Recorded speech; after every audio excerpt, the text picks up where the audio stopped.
for all of you to have taken the time to join us this afternoon. We're very excited to listen and engage in the conversation with Dr. Raina MacIntyre, our guest, and Dr. Kevin Hedges, who's hosting today.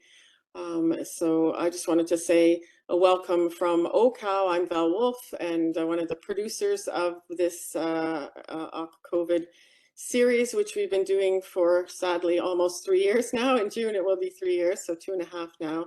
But we're always trying to expand our knowledge about the pandemic and then use the knowledge that we gain to protect ourselves and particularly to protect others in our lives and especially at work. So I'm going to turn it over now to Kevin, and he's going to introduce our speaker, and we'll get going. Thanks again, everybody, for joining. So welcome, everybody. Thanks for joining. It's 3 o'clock here, and it's actually 7 o'clock where Professor Raina MacIntyre is in Australia. So I just want to say thank you for getting up early and doing this on a weekend. Just shows the dedication you have. So I just want to then introduce the topic. So I'm going to share some slides here. Hopefully everyone can see that. So, sorry, I need to go the back one. Okay, so it's COVID conversations. Dr. Raina MacIntyre wrote a book called Dark Winter. She's also an epidemiologist and biosecurity expert. We have 3 to 4 here. The invite was for 3 to 4:30, but we're just going to see how it goes. And if there may be some more questions that go after 4 o'clock. I just want to just talk briefly about Professor Raina MacIntyre. This is just a screenshot of her with EpiWatch. And as I said, she's an epidemiologist, professor of global biosecurity at the University of New South Wales and adjunct professor at the Arizona State University. She leads research in epidemic control, vaccinology, and aerosol science. She's an expert in outbreak detection, and that's where EpiWatch comes in, and mitigation, including that arising from bioterrorism and biological warfare. 28-year track record in pandemics, epidemic infections, serious emerging infections, vaccines, and control of respiratory viruses. And she's really kind of like worked her way into that position from a clinician in hospitals. So she has the background, you know, the hands-on practical background. She's an epidemiologist in the health department as a researcher, has been an epidemiologist in the health department and as a researcher. And, you know, recently Professor MacIntyre won the Eureka Prize for Leadership in Science and Innovation. And this is just another screenshot of a YouTube video where she talks about her research. And I just want to say in front of everyone, congratulations, Professor MacIntyre. I first met Raina actually during a Workplace Health Without Borders teleconference. I actually reached out to Raina to talk about her work and how it can be applied in work settings. And so she actually provided a webinar for Workplace Health Without Borders just way back in December the 16th, 2020. So quite a long time ago now. And there's a lot that's happened since. And this is just a link to the YouTube video that everybody can watch. You know, I kind of looked on the website, and you know, she's published the largest body of clinical trials of face masks in prevention of respiratory infections for healthcare workers internationally, which has been a major new contribution to knowledge for pandemic planning. This is just one item that I took from the web. You might want to have a look at you know, Professor MacIntyre's website, and you'll see that there's a lot of journal papers and conference papers and book chapters, and I really don't know where you've found time to do other things, Raina. I mean, you're just so much work there. Anyway, I also wanted to just kind of bring this up. For those of you who may know or may not know, there was a recent study published in the Annals of Internal Medicine by Loeb et al. And they were basically comparing medical masks, surgical masks, to N95 respirators. And many people provided a comment about the study that was just published. And I just did a screenshot here. Many of us will know David Fissman from the University of Toronto. So David and Raina worked together on this comment against the study. And they've called it a biased and underpowered study, produced the expected null result. I won't go through that. We can talk about it later on if you like. So just the book itself, I've skimmed through it once and I'm going through it more carefully now. It's really easy to read. It's not like a journal article. It's actually, it flows quite nicely and it's really honest, with a lot of great sort of sayings in it too, a lot of great anecdotes and just plain English language, or plain language, I should say. So in Dark Winter, Professor Raina MacIntyre provides insights into historical biological attacks, lab accidents, and epidemics, and the COVID-19 pandemic. She reveals a recurrent theme of denial, silence, and cover-up around unnatural epidemics and the powerful vested interests at play. Using the lens of history, Professor MacIntyre also provides a glimpse into new frontiers of biosecurity. Dark Winter outlines quantum advances in genetic engineering and synthetic biology, and a future where human genome editing and resurrection of extinct viruses might be the norm. Professor MacIntyre argues that the solution to the existential threat we face from biotechnology will not come from scientists, but from the community having a voice in the future of the planet, humanity. Actually, that struck a chord with me. That's why I've underlined from the community, and I guess having public engagement and thinking about citizen scientists and empowering people to help. This is just a snapshot of the contents page, and they're all kind of interesting titles, aren't they? But they kind of tell a story, and we'll go into the story when we start talking to Raina. I just thought I'd mention this.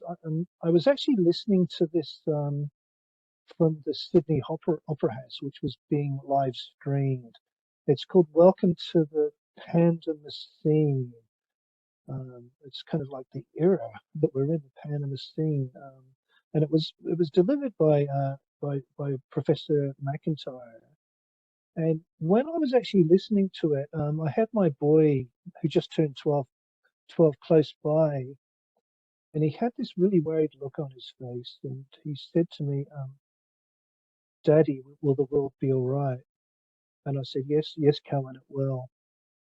But I just think, we think about our children and where we are at the moment, and there's a lot of anxiety out there as well. So you might want to listen to this, listen to the YouTube videos that have been provided, and also look closely at Professor MacIntyre's work. And I highly recommend the book as well. It's really great reading. So with that, just want to now hand you over to Professor MacIntyre. If you don't mind, Raina, I might just get you to introduce yourself and then talk about the work through the University of New South Wales and maybe what EpiWatch does, and then maybe what's transpired since the webinar that you gave through Workplace Health Without Borders, just as an introduction, if you don't mind. Thank you. Sure. Thanks, Kevin, for that introduction, and good morning, good afternoon, everyone, depending on where you are. EpiWatch is a epidemic observatory using open source data and artificial intelligence, and it grew out of our following the West African Ebola epidemic in 2014, where there were substantial delays in responding. And so it got me thinking, well, you know, what if we could provide early warning and risk analysis in real time on emerging epidemics to prompt earlier response and mitigation? Because truly epidemic diseases, I mean, the word epidemic is badly misused. You hear it used for everything. You know, people say there's an epidemic of ice, there's an epidemic of obesity, but a truly epidemic disease, you know, it's mathematically defined by the reproductive number R0, is one that rises exponentially over time. So you don't have a lot of time to control an epidemic, because one case will become maybe 2 or 3 cases in, depending on the incubation period, a few days, and those will then become, you know, grow exponentially until you might have lost the opportunity to prevent spread. And that's exactly what we saw in Wuhan in January 2020, that by the time the world had been properly alerted to it, it had already spread throughout the world. In fact, later on, there was serological evidence from studies of blood donors and other serological samples in the US and in Europe, showing that it was already circulating in Europe in November and in the US in December. So it had spread even before the WHO was aware of it at the end of December 2019. And most of the investment in pandemics and serious epidemics is in developing drugs, vaccines, and, you know, developing diagnostics. And that's really at the very late end of the spectrum when usually it's spread. And, you know, look at COVID, we're living now with a mass disabling event that we're not going to be able to get rid of unless there's some dramatic development in vaccines that can really control it. But even that has been abandoned. There doesn't seem to be any concerted efforts to get better vaccines right now. So going back to the Ebola epidemic, we started work on EpiWatch in 2016 through a grant that we got at the time, and had a sort of semi-automated / manual method where we're putting up outbreak alerts on the web daily, and from 2016 to 2018, and then we began automating it in 2018, and then with a couple of other grants we've really been able to develop it much further. And it's a you can check it out at www.epiwatch.org. There's an interactive map where you can filter and sort and search and zoom in, and there's tables, there's an analytics tab where you can analyze the data.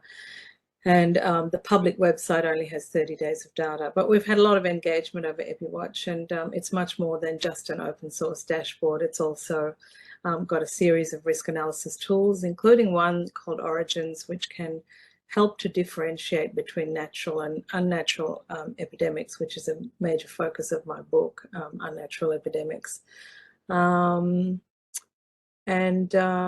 Yeah, we've got a plan to open source part of it, and make it accessible as far as possible across the world, to make different language dashboards in languages in low and middle income countries, so that it can be used at the grassroots in public health practice. And yeah, it's a very exciting project that we're putting a lot of effort into. Thanks. You're muted, Kevin. No, I know in your book you talk about developing EpiWatch on a much like a shoestring budget, and obviously it's really taken off now, and hopefully it's getting supported a lot more. Hopefully you're getting more money to kind of work on it, and but just the way you kind of phrased it initially, that you didn't really have a lot of money to build this tool. So yeah, it's we had just a grant from 2016 to to the end of 2019, and we'd pretty much run out of funds when COVID was starting, so we didn't have personnel employed to be looking at the system. But retrospectively, we would have been, when we looked at the data, we were able to get a signal for an unusual pneumonia in Wuhan around mid-November 2019. So we certainly could have picked it up, but we've had some really amazing philanthropic support from Vitalik Buterin and his, the co-founder of Ethereum, and his philanthropic fund Balvi, and that's really enabled us to continue the development work last year. And yeah, we are still looking for more ongoing support to enable this to really become embedded in health systems. Thanks, Dr. MacIntyre. And you know, you spend a lot of time in the book talking about the origin of the virus, and you also talk about natural versus unnatural. And you know, I was kind of reading the piece about the potential for the virus to leak from the Wuhan lab. And there's some really strong, it's a lot stronger, there's more evidence now that it was actually a lab leak. And you provide some really good background there around the why. Did you want to elaborate on that a bit as well? Sure. So I've been studying and teaching about analysing origins of epidemics for many years. We run a course at UNSW called Bioterrorism and Health Intelligence, where we teach methodologies as well as historical case studies of unnatural epidemic, of which there are many, and I go through those in my book. You know, when scientists, you know, in the public debate around the origins of COVID, scientists convey that the only answer is through scientists, which of course isn't the case. You have to think about investigation of the origin of an epidemic in the same way as you think about a homicide investigation. You need lots of different lines of evidence. You need to look at motives. You need to look at timelines and other things, other events that were going on at the time. And that kind of investigation hasn't really been done. Still been a very you can't answer the question by looking at the genome of the virus. You really can't. It's very hard to tell with methods of gain of function research whether a virus is natural or unnatural, and the technology is such today with genetic engineering and synthetic biology that it's very, very difficult, if not impossible, to tell just by looking at the genome of a virus. And yet that's what scientists would have us think. You know, the proximal origins paper, for example, early in the pandemic, states definitively, you know, by March or so in 2020 that it was definitely natural and there's no prospect it could have been unnatural. But really you need to look at a whole line of evidence. And I go through some of the evidence in the book, which includes well, first of all, you know, thinking about the way that intelligence or law enforcement would look at a problem and analyze it. You know, you've got this epidemic arising very close to two laboratories that were both working on coronaviruses. And one of them had, you know, the largest collection of bat coronaviruses in the world. So to just say that's irrelevant, that's, you know, that's the first thing. You've got to look at where did it arise, what were the circumstances. And only about half the cases that were detected in that first cluster had attended the wet market. The other half hadn't. But then you can look further back to that. In October 2019, there was a event called the World Military Games in Wuhan, and lots of athletes who attended from around the world reported influenza-like illness following that event. And if I were investigating it, I would look for stored serum in the athletes who attended that event, collected between October and December 2019, and I would test it for antibodies. And, you know, the US team, for example, flew in from Seattle into Wuhan and back to Seattle. And Seattle was one of the ground zero areas in the US. Then there's other lines of evidence like the serology that I've mentioned. And whilst we've got these, I talk in the book about narratives and counter-narratives and information warfare, and I give historical examples like around tobacco and climate science, and a couple of other examples to show how the medical publishing and scientific industry can come together to create substantial disinformation, to shut down inconvenient information. And I believe that, you know, some of the papers that have been published sort of spruiking this natural origins theory focus very heavily on the wet markets and what happened there in December and January. But there's evidence it was already circulating in the US and Europe before that. So, you know, it's kind of a red herring to be looking at the market. And then there was this leaked intelligence report. We don't know the origin of it, but it was leaked by NBC News made it public, and there was a bunch of kind of signals intelligence that suggested something major had happened around the Wuhan Institute of Virology around mid-October, late October.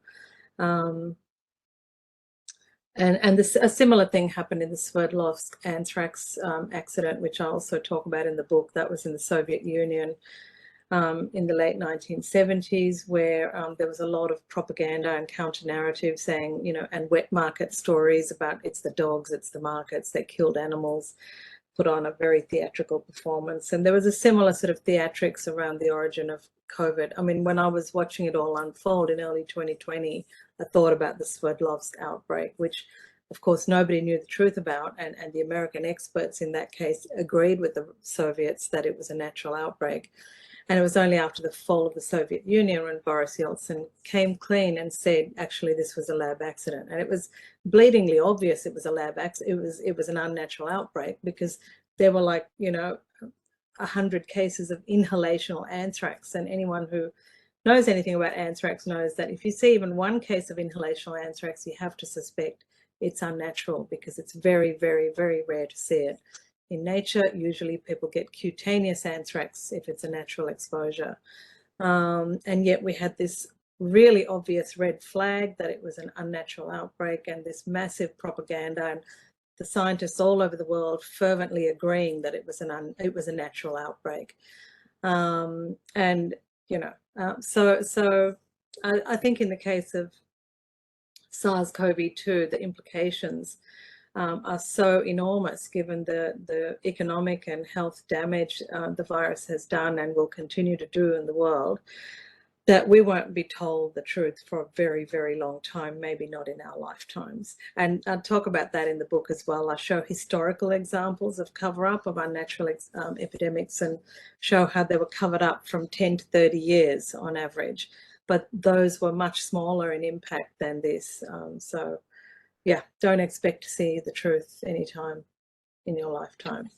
It was also interesting when you talked about the investigation from the World Health Organization being composed mostly, or having virologists as part of the team, and not, you know, not having maybe investigators that had training investigating, you know, abilities, and it also you know, it's the kind of suppression and the censorship of the information, and by saying that it's unnatural and it could be lab-leaked, it seems that to a certain degree you're kind of marginalized. You know, you're discredited. There's kind of moves to discredit what you're saying.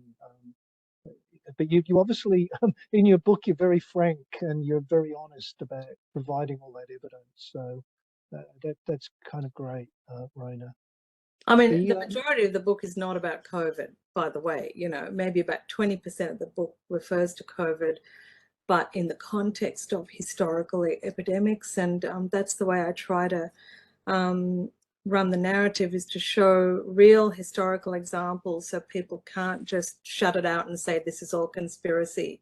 And I show repeated examples of unnatural outbreaks, how they were handled, how they were covered up, the collusion of scientists and publishing apparatus in silencing dissenting views, and then sort of draw parallels with COVID And I think when it's framed like that, it's harder to shut it out. And the other thing I talk about is political polarization, that you know, as human beings, we tend to be tribal in that we need a sense of belonging to a tribe. And if it's a political party, like particularly in the US, you see a lot of polarization, and that whole you know, Mao Zedong ideology of, you know, oppose everything the enemy supports and support everything the enemy opposes. That's just stupidity, but that's what we see.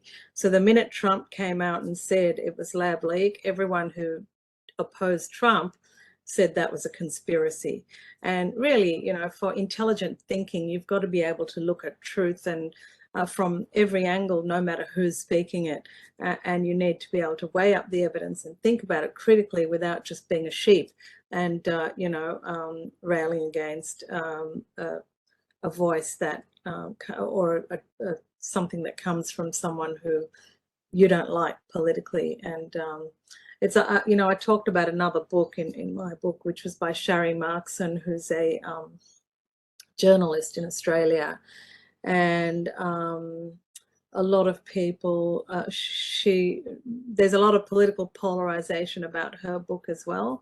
And I got attacked for tweeting how good her book was, you know, on the basis of her. But it's actually a phenomenal book. It's a tour de force, and I really recommend it. It's called What Really Happened in Wuhan. She wrote it while she had a young baby and was on maternity leave and still working as a journalist during parts of it. So phenomenal achievement for a woman with a lot of other balls to juggle in the air. And I think that's the trick, to be able to assess all information and pull from it what is valid. But the flip side of that is disinformation and the rise of mass disinformation, sometimes peddled by governments and health advisors as well, which we've seen during the pandemic. So it's become even harder, certainly for lay people, to sort through what's real and what's not real. Thanks, Raina.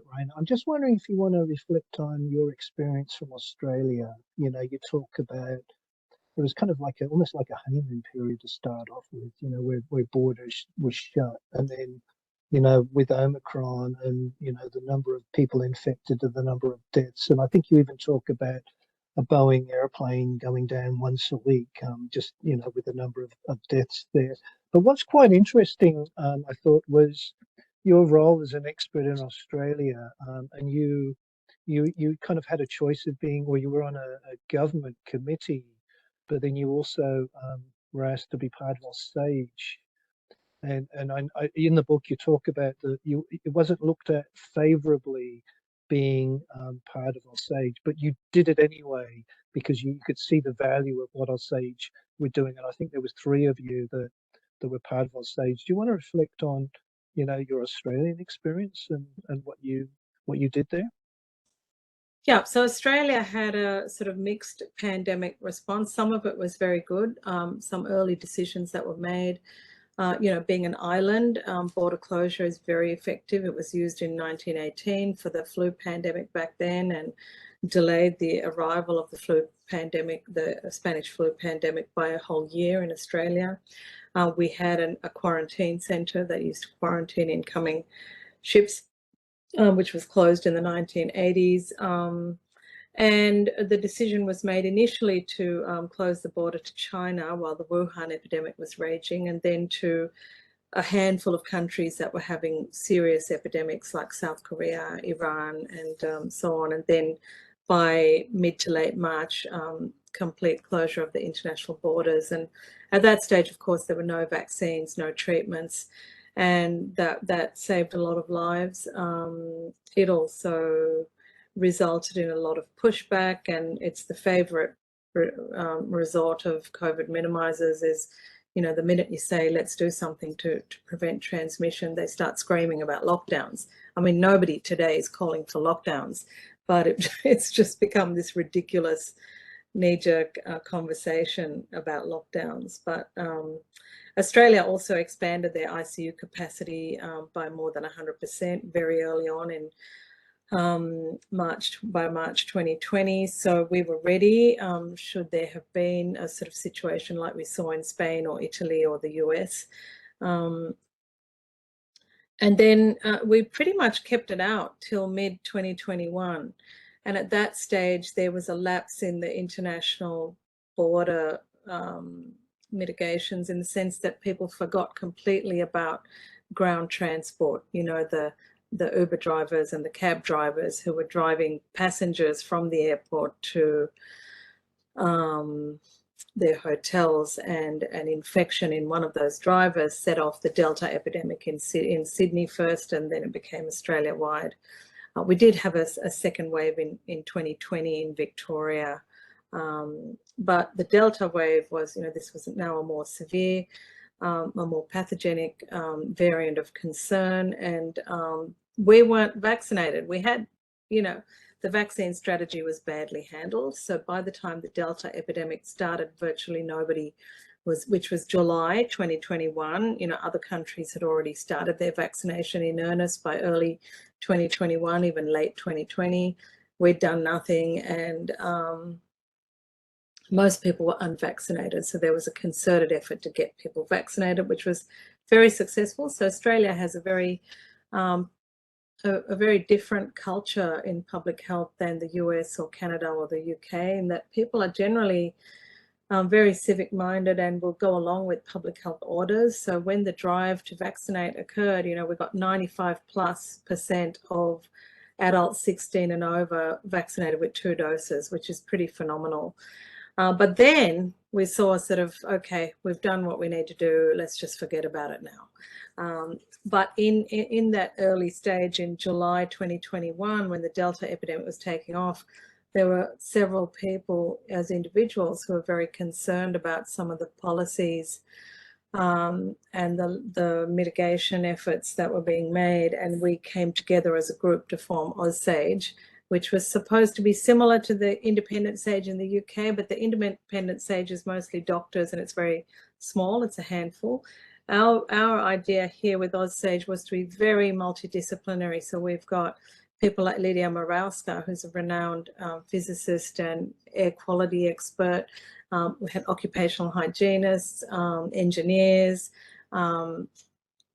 public health people, a whole range of occupational physicians, a whole range of experts and disciplines, and that was the real richness of Aussage in that. And we started putting out public advice and public documents, which is really, I'd commend you go and look on the site www.aussage.org, OZ, and it's also a historical record of how we held the government and state governments as well to account and called out poor policy and put pressure, you know, to change direction. And we've put out some really great advice and guidelines, including how to ventilate indoor settings, guidelines for schools, for businesses, even guidelines on business travel.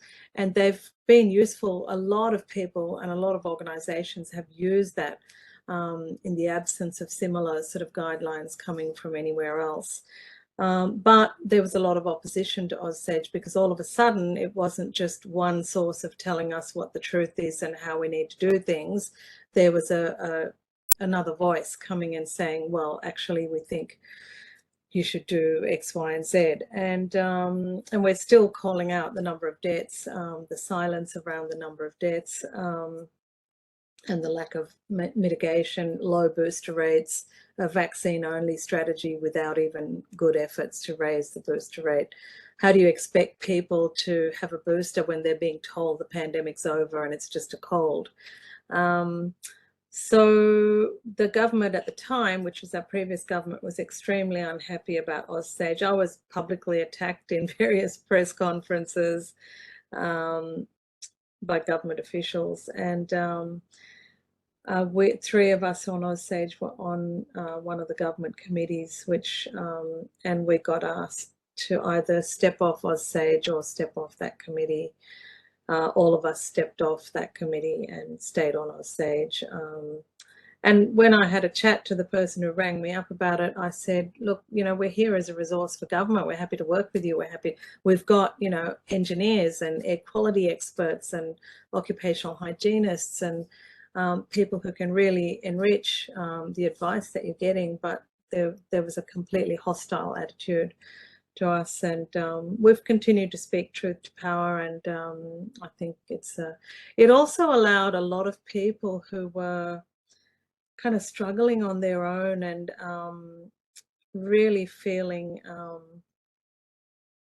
alone and marginalized to come together in a group. And some of those people have said, for example, that if not for being in Aussage, they might have just capitulated and given up and, you know, started to believe some of the spin and propaganda around COVID. So it served another purpose as well, in that it's connected up a network of like-minded thinkers who want the best for the population.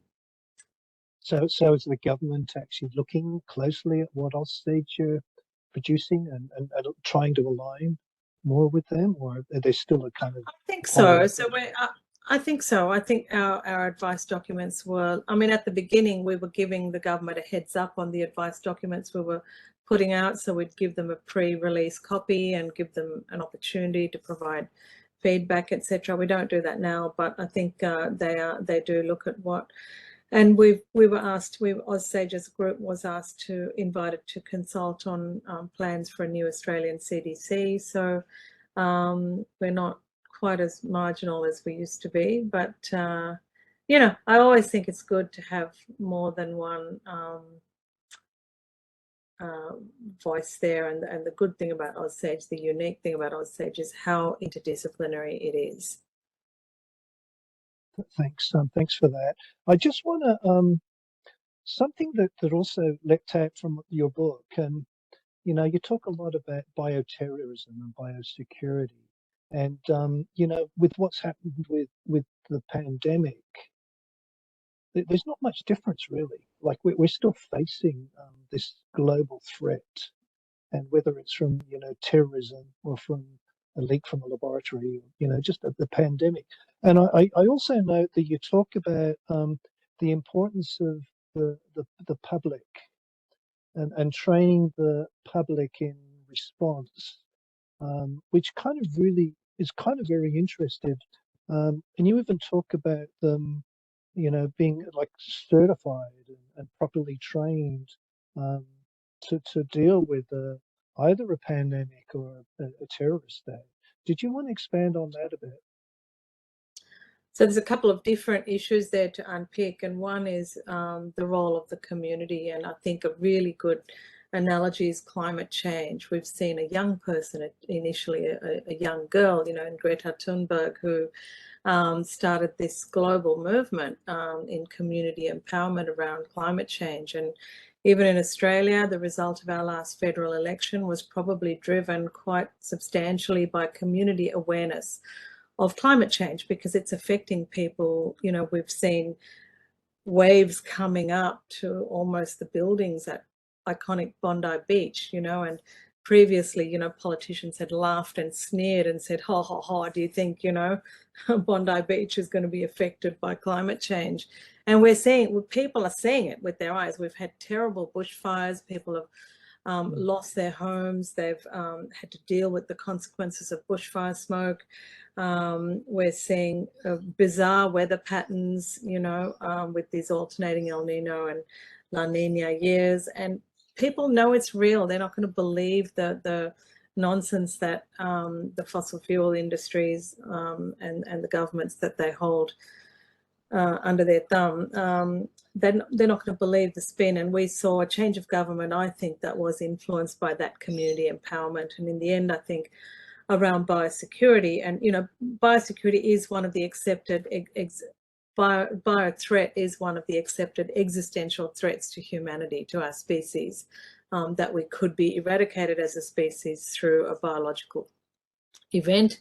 And there's a range of other existential threats. But this threat is one that for which there's very, very low community awareness. We tend to put scientists up on a pedestal and believe anything they say without looking at the conflicts of interest, the vested interests, and kind of yeah, I cover a lot of that in some of the chapters in the book, the one about information warfare. And I think that I don't think that the solution to the threats we face in the biological sciences will come from scientists, because scientists themselves are part of the problem. And that's not to say all, you know, some of the science is actually essential. It's really important in advances in medicine, in agriculture, in other areas that benefit humanity. But this is a classic dual-use technology. Dual-use meaning it's intended for good, but can also be used for harm. But we pay very little attention to the harm and just gloss over that and just present the benefits. And the community needs to understand what's at stake. And I think with a greater community voice, we can get better governance and regulation around the risk to minimize that risk, or at least mitigate it, to allow us to reap the benefits of the technology without risking the human species. Thanks very much. Now I'm going to shortly. I'll flip to the chat box. I mean, there's a few questions coming up, and you know, there's so much in your book, and there's so many notes that I've taken. There's so many questions that I actually have, and I'm trying to pick something that's, you know, really important for our audience. And you know, I would like to talk about masking, which I will come to shortly. But you know, this the whole miscommunication around immunity debt. Did you want to kind of share your thoughts in that area as well? Sure. So, I mean, I've been working in vaccines and vaccine preventable diseases since the 1990s. You know, I've worked at our National Centre for Immunisation Research for 15 years and have, you know, quite a strong background in vaccinology. And yet, all of a sudden, you know, first of all, there was this disinformation narrative being spruiked by governments and their advisors around herd immunity through natural infection, which is, you know, get infected to prevent infection, which is a ridiculous nonsense, and a complete misunderstanding of what herd immunity is. Herd immunity is something that the concept arose from vaccination programs, and no infection has eliminated itself through letting it rip. Not measles, not smallpox. You know, you need vaccination to control these diseases. And so there was that, firstly. And then the flip side of that, which was so dystopian, was immunity debt, which is when we start seeing, you know, people getting RSV or influenza or other infections, strep throat, for example, saying, oh, it's immunity debt, you know, it's the lockdowns that caused it. Now, lockdowns are the latest culprit of everything, you know, that because we protected people from infection for a year or more, that debt now has to be repaid. That's just a nonsense. You know, we've protected people from smallpox by eradicating it. Do we need to now repay that debt and infect everyone? It's a complete nonsense that's just been fabricated. It's fabricated propaganda to get people to accept mass infection, mass disability, and mass ill health. And it's just shocking to see the number of mainstream doctors, pediatricians promoting this and peddling it. It really is very mainstream. That's the sad thing about it. We're now seeing doctors and pediatricians peddling exactly the same arguments that the anti-vaccination lobby has been using for decades, which is that natural infection is good, get your children exposed, have measles parties, get them exposed and infected, vaccines are dangerous, we'd better not. You know, in Australia, we don't vaccinate kids under 5, so they're just completely thrown to the wolves, you know. And that's because there's this belief in immunity debt and herd immunity, and that somehow vaccines are dangerous in little kids, when we've got numerous randomized controlled clinical trials showing that they are safe and effective and they prevent infection. They do what they're meant to do. I would hate to be a parent of a toddler in this day and age in countries that don't allow vaccination of little kids. So we've seen the mainstreaming of this disinformation and kind of, honestly, I think it's tied to a lot of global phenomena that are happening, including the kind of rise of fascism and fascist thinking around the world, and this kind of cruelty, mass cruelty of ridiculing people who have disability, who are immunosuppressed or who are vulnerable, ableism, you know, the strong shall inherit the world. It's all related. To me, I can see that big picture, and we're seeing cruelty in the comments of previously reasonable people, you know, including doctors. And it's quite a shocking and sad transformation. The pandemic has been a catalyst to all of that. Thanks. I know you talk about, you know, in the US, life being cut short by 2 years. And you also talk about being the third biggest cause of death in Australia as well. So it's how we can sort of sit back and watch this happen. It's beyond me as well. So I just want to now flip to masking, and maybe we can just, and I will go back to the chat box, and if people want to raise their hands as well, maybe you can show yourself and ask the question as well, just to break it up a bit. You know, and I think, you know, this whole hygiene theatre one, and also the droplet contact dogma still seems entrenched in some people. And, you know, if you look at the Loeb study, really underpowered. And maybe you might want to just quickly touch on your work, the laboratory that you set up in 2018, the masking lab, the Aerosol lab that you set up, and maybe you could just give us a quick update or an overview, just a touch on the work that you've done in this area. Sure, sure. So, I mean, I started doing clinical trials of masks back in 2006 and have been, you know, expanding on that work ever since, and mainly running clinical trials. But by the time, with all the evidence that accrued through those trials and the knowledge gained, by 2018, sort of expanded out the work in my program into both material science and aerosol science. So started collaborating with scientists, and, you know, got on board a material scientist as a PhD student to start developing novel fabrics. And he's still with us working on different methodologies for novel fabrics for reusable PPE. And then at the same time started collaborating with engineers at my university who are sort of fluid dynamics experts to work on aerosol science. And again, by bringing in a PhD student who was enrolled in engineering, who was co-supervisor across medicine and engineering, started doing aerosol science experiments before the pandemic. So when the pandemic hit, we were already well established and well placed to do a range of studies that were quite influential and informative early in the pandemic, including some studies showing the aerosol generation from human emissions with different kinds of masks. So no mask, cloth mask, surgical mask, N95. And we're able to show the graded protection that you get. That the cloth mask does give you some protection, but it does block some of the aerosols, but it's nowhere near as good as a 3-layered surgical mask, which is not as good as an N95. So that work and the work around that my engineering colleagues developed in visualizing human respiratory aerosols has now given us a huge data bank of information on human respiratory emissions and the amount of variability even in one human being.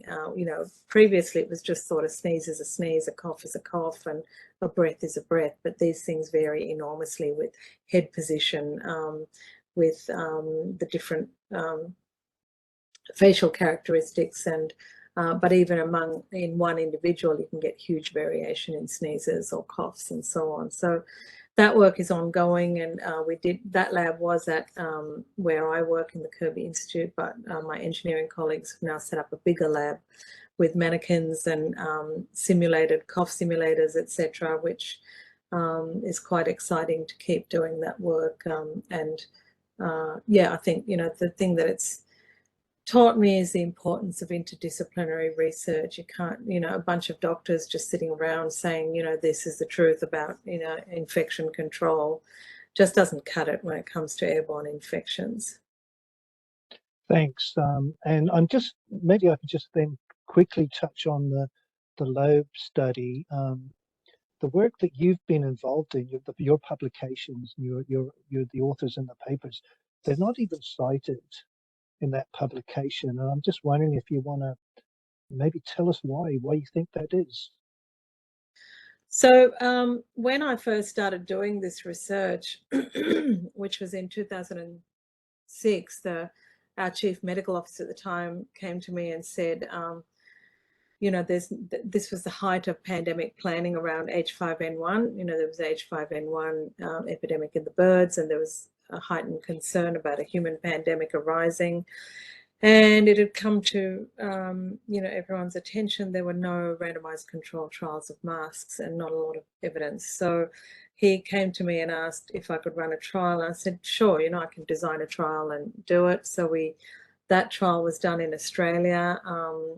It was a community trial, and we recruited families of children presenting with influenza-like illness and fever to the emergency department, randomized them to P2 respirators versus surgical masks versus nothing, and then you know, kept testing the parents, etc., and looked at the incidence of infection in the families, and we were also able to pair up the infection in the children and the adults. And the first thing was people weren't very compliant in Australia, so there's not a great culture of mask wearing. So on the intention to treat analysis, there was no difference. But when we looked at the sub-analysis of people who were compliant, the masks and the respirators together were protective of infection. And then I thought to myself, well, we need to be doing a healthcare worker trial. And then for the next couple of years, I was looking, we explored doing health worker trials in Australia, and the healthcare workers wouldn't wear a mask. So it just wasn't going to be feasible to do one in Australia. So and then I figured, well, we're going to have to do it in Asia where people wear masks. And we used to get Chinese delegations visiting at the hospital I was at, and I used to go along and meet all these delegations and pitch the idea. And then one day in 2007 came across someone at the Beijing CDC, which is the provincial level CDC in Beijing, Dr. Wang Chengyi, who was interested. And then I moved to UNSW in 2008 and got some research funding with that move, and used that funding to run the first healthcare worker N95 versus surgical mask trial that we did with my colleagues in China. And at the time, then the 2009 flu pandemic arose. And because I'd been doing this research, I was invited to be on an Institute of Medicine panel. And the Institute of Medicine ended up recommending N95s for American health workers dealing with H1N1 pandemic influenza. There was a huge pushback from the IPC community. So, and I got singled out. And, you know, the guidelines explicitly said that the recommendations were not based on any unpublished work, which my work was, my healthcare worker trials were at the time. But there was a huge pushback, and there was a letter of protest sent to President Obama at the time from APIC, IDSA, and SHIA, sort of bad-mouthing me and saying that the IOM guidelines were based on my research, and then demanding those guidelines be overturned, which they were. And then health workers were forced to wear a surgical mask following the overturning of those guidelines in the US. So but you can go back to SARS in 2003 to look at the role of the IPC community in this debate and pushing, and it happened in Canada, you know, with the Toronto versus Vancouver. I'm just wondering, could you mute yourself there, please, just so we can hear Raina speak? Thank you. So, this, you know, and I got caught up in a huge media storm at the time, which was kind of trashing my research and blaming me for all the problems of the world, essentially. And all of a sudden, overnight, I became public enemy #1 to the IPC community and have been ever since. And when the Ebola epidemic, and I just kept my head down and kept doing trial after trial, including a trial of cloth masks, because I realized through working in Asia that Asian healthcare workers were using cloth masks because they had to bring their own PPE. They weren't provided it by the hospital. And of course, it's much cheaper to use a cloth mask than a surgical mask even. So kept doing the research, and then the Ebola epidemic occurred in West Africa. And again, we saw this downgrading of the WHO guidelines, which had previously recommended an N95 for health workers and lab workers dealing with Ebola. So the lab worker guidelines stayed the same, N95, but for healthcare workers, surgical mask. And CDC did the same, and we were the only people to publicly challenge those guidelines. A group of us, we couldn't get the medical journals to, we tried Annals of Internal Medicine and a couple of other medical journals. They would not have a bar of it. They instead published sycophantic pieces that were praising the CDC's guidelines and demanding that people not question those guidelines. So we ultimately got it published in the International Journal of Nursing Studies. So it was the nurses, nurses are the ones who are really at the front line and bearing the brunt of all these bad policies. Then 2 nurses got infected in the US with Ebola, and those guidelines got changed in the US, but the WHO to this date says that lab workers should wear an N95, but health workers a surgical mask. And I won't go into all the details there because we've run out of time. And then of course the COVID pandemic came around, and the first thing of our research that really came to prominence was the cloth mask trial, because in 2020 there were massive shortages of PPE, and I started getting, and people were looking up cloth masks, in the literature, and the only RCT still to this date is the one that I ran in Vietnam. And I was having health workers from the US contacting me in desperate straits saying, what should I do? I've got to go to work. There's no masks being available at work. Is it better that I wear no mask rather than a cloth mask? Because what my trial had shown was that people who wore cloth mask actually had worse outcomes than people who wore no mask. And that was a horrifying position to be put in. And I said to them, you should not be working unless you're provided an N95 respirator. If you choose to work, any mask is better than no mask. That was my advice. But then we went back and analysed unpublished data from that trial and actually unpacked it and realised that it was the washing. Inadequate washing was what contributed to cloth masks faring so badly. So now the WHO recommends washing in water that's over 60 degrees Celsius, etc. So it's got to be washed in very hot water. That can only be done in a washing machine. And the washing actually shrinks the pores in the cloth mask, so it probably improves the filtration a little bit. And you can actually design a pretty good cloth mask. There are cloth masks and cloth masks. If they're well designed, following some basic design principles, and we've published on that too during the pandemic, you can actually get reasonable protection if you can't get other PPE. But yeah, during Ebola, our N95 trials were not cited by the WHO guidelines. We wrote to them and challenged them. They didn't really give an adequate response. So there's been a long history of silencing our research and kind of making us invisible and focusing on the desired narrative. Thanks, Raina. And I just think you devote a whole chapter to this in your book, The Fuss About Masks. So, and it's really important. I think it's good reading for people in our audience to read that book. Now we're kind of up to the hour. We did on the Eventbrite. It was for an hour and a half, but it's Saturday morning your time, 7 o'clock. So it'll be 8 o'clock there. We really thank you if you have to go, but there might be some questions, but it's happy up to to take you. a couple of questions. Yeah.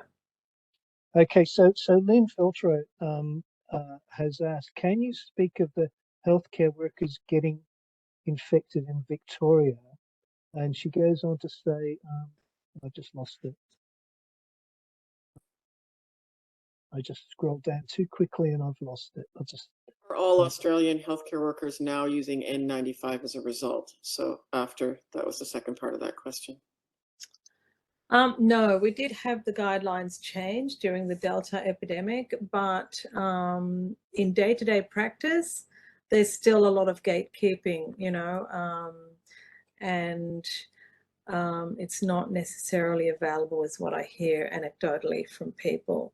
In terms of Victoria, you know, the other prominent narrative we see is that, oh, they caught it at home. They caught it in the community, not the hospital.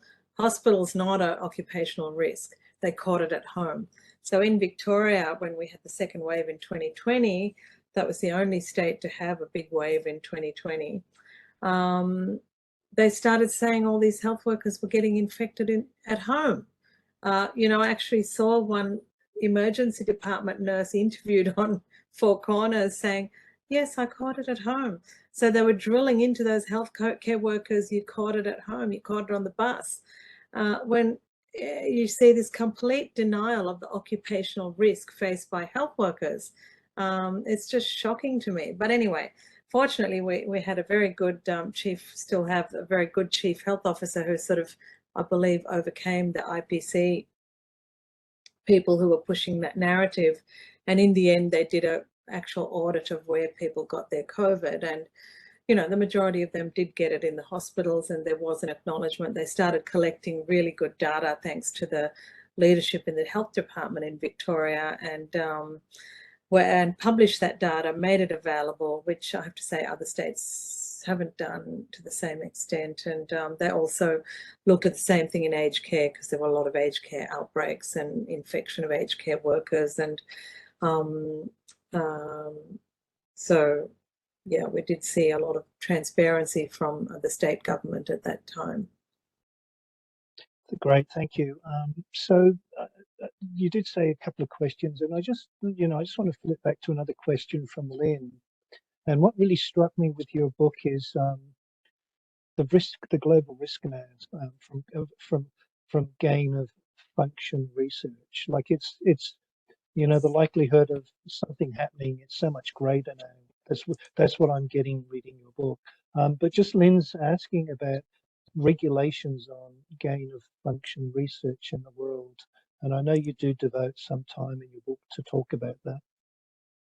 Yeah, it's actually quite a big focus of the book. You know, I talk about dual use research of concern. That's the Dr. Jekyll and Hyde chapter. I talk about gain of function research, and it's, you know, the truth is it's a new challenge that we're not currently equipped to deal with. And you can do an experiment in one country that results in a pandemic through a lab leak that might have gone through an animal ethics committee, because usually this is animal research.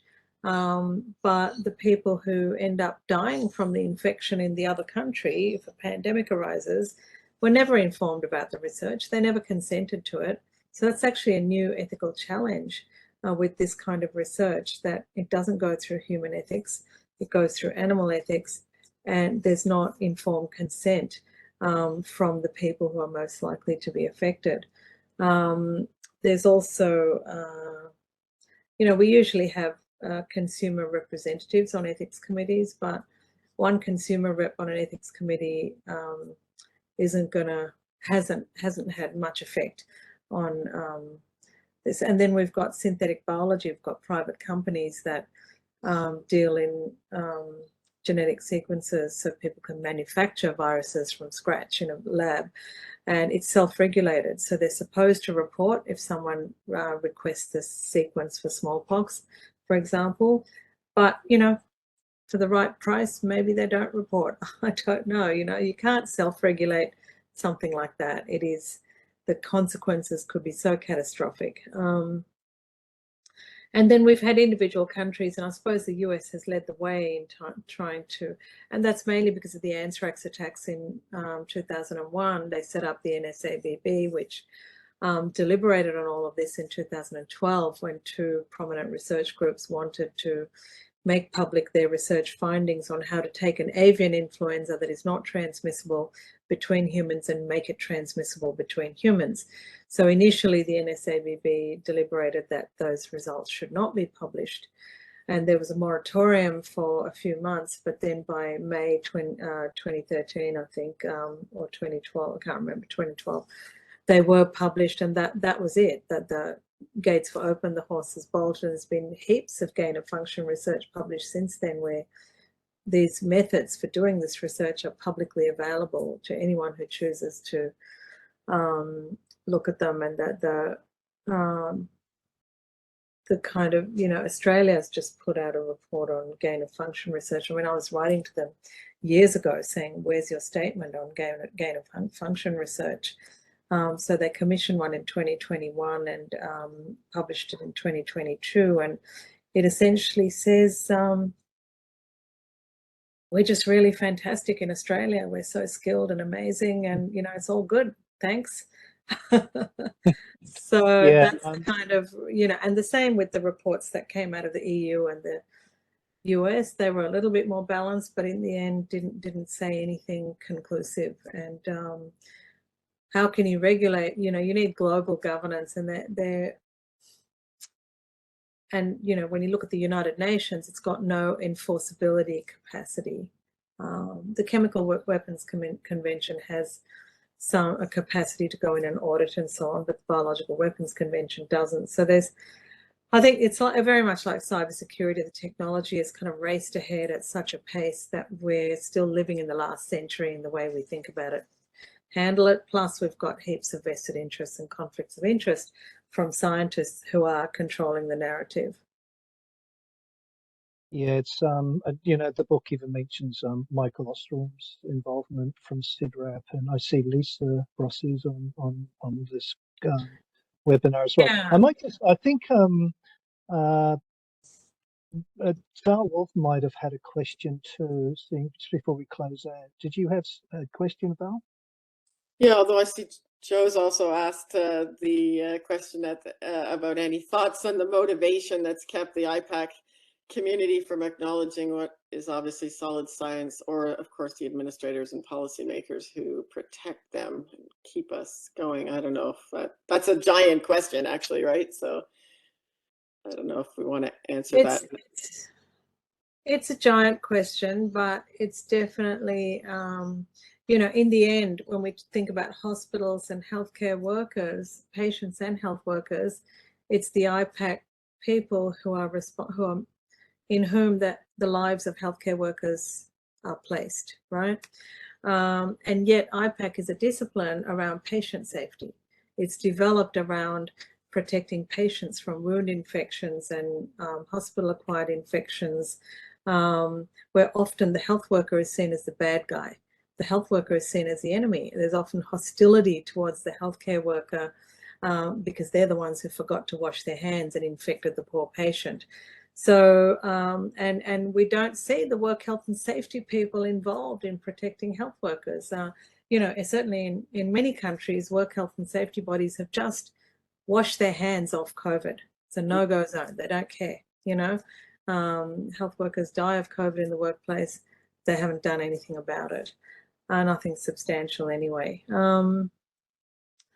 And the onus of proof has been put onto health workers to prove that you've got it in the hospital in many cases. So there you go. The healthcare workers are then at the mercy of the IPAC people, to whom they are the enemy. And I think that's why you see this continued hostility towards healthcare workers, because they've always been viewed as the enemy. That's why you see this kind of mean-spiritedness of, you know, give them as little as possible in terms of PPE. Don't give them an N95, blame them when they get infected. It was them that forgot to wash their hands, or they didn't doff properly, and therefore it's their fault they got infected. And the complete denial of airborne transmission, and therefore not addressing airborne transmission. Although hospitals have pretty good ventilation in general, you know, so and you see some studies saying, well, we found the same rate of infection in hospital healthcare workers as we did in the community. During Omicron, you would expect you know, to see very, very high rates, you know, almost everyone's infected in the community. So that's kind of a bit meaningless, but actually in the workplace, you would expect to see a lower risk of infection in health workers than in the community. That should be the standard. But you see a lot of spin around that saying, oh, you know, they must have got it in the community because this, you know, but you've got 12 air changes an hour, you've got, you know, negative pressure rooms and lots of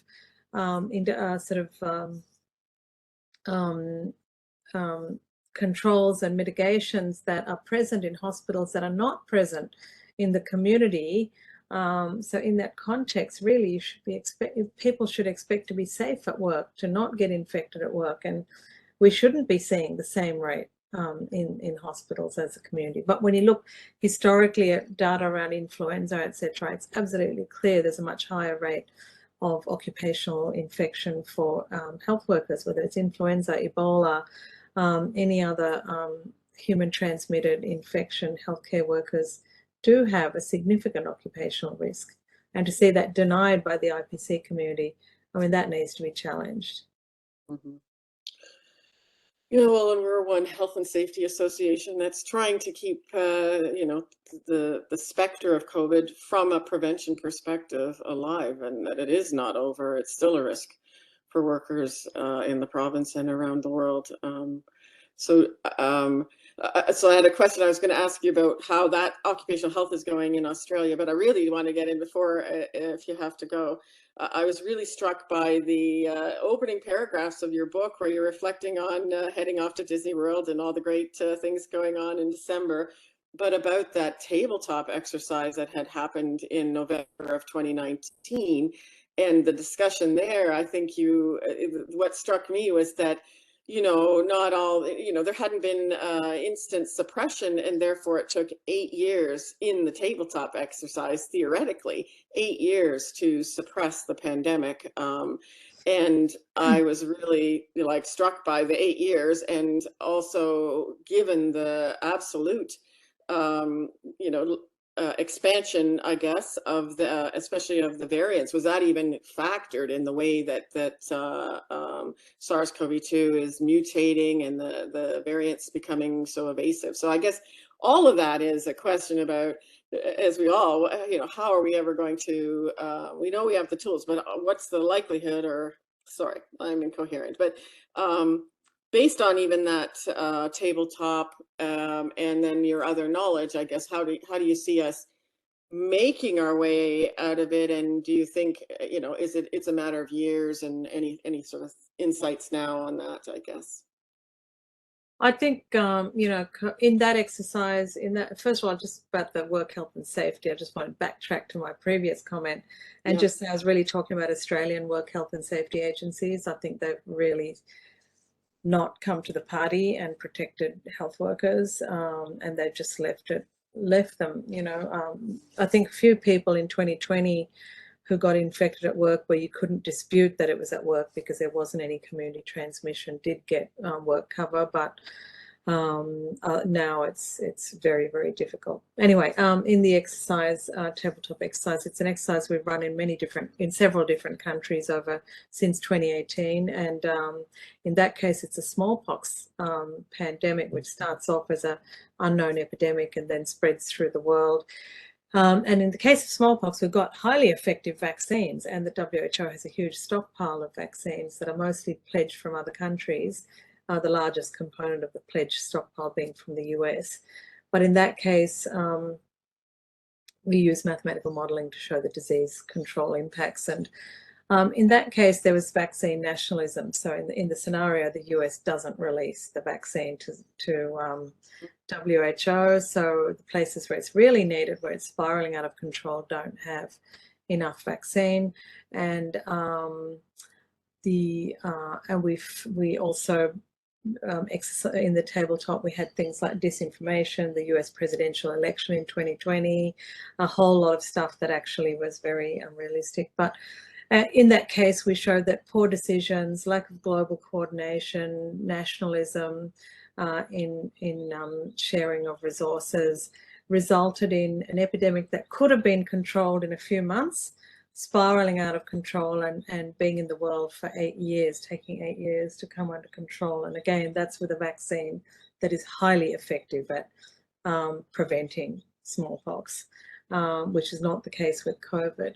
But we also looked at, in the third stage of the exercise, what it does to society, and we showed that you end up with living with a lower standard of living, right? It decimates the economies and societies of the world. You end up with, and we're seeing it already. You know, we've got in Australia, for example, we're now having pharmacists able to treat patients. So some of the role of doctors is being shifted to pharmacists, to nurse practitioners. We're hiring lay people to work as nurse assistants. You know, with this crisis of human resources in health, we're seeing a lot of shortcuts and lesser standard of care being provided now because there's such a shortage of resources. And I think that's going to be the norm. You know, forget about those days when you could go into the hospital and get everything you needed like that. Unless you've got money, that's not going to be the case. And I don't think that's really sunk in. And until people need to access the healthcare system, they're not going to see how bad things really are. But you hear it from people who are working in the health system all the time.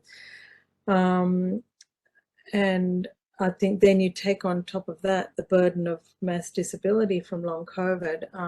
We're looking at another layer of harm to society that we're going to be living with. So I think COVID is going to have a very profound impact on the world, and it's going to change the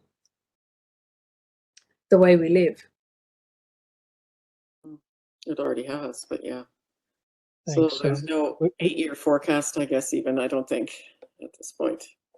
We're kind of getting on in time, and I'm sure that Thanks. Professor MacIntyre, the other thing that really struck out from the book was just the handling of Ebola in Africa. You know, we could probably learn a lot from how they kind of managed Ebola, but I won't go there. I just, unless anybody else has anything pressing, and I know you know, this is your Saturday morning, and you know, we've still got quite a few people on the call now, and it's later Friday afternoon, so that's a good sign. And I just want to thank you for the second time, Professor MacIntyre, for two reasons. Just for your fabulous leadership, and you know, the fact that you've just been relentless in your research, and you've held your head up high through all of this, and you know, what you've had to put up with from different scientists around the world. So I really, you know, we thank you for that great leadership you've shown. And also just to provide your time on a Saturday morning, at 7 o'clock until 8:15 on a Saturday morning. So thanks again. Unless you have any final words. Yeah, okay. Thanks. Thank you. Thanks so much. And if anybody else wants to stay on at the end when Professor MacIntyre goes, just for a general chit chat, we can sort of hang on here for another 15 minutes or so.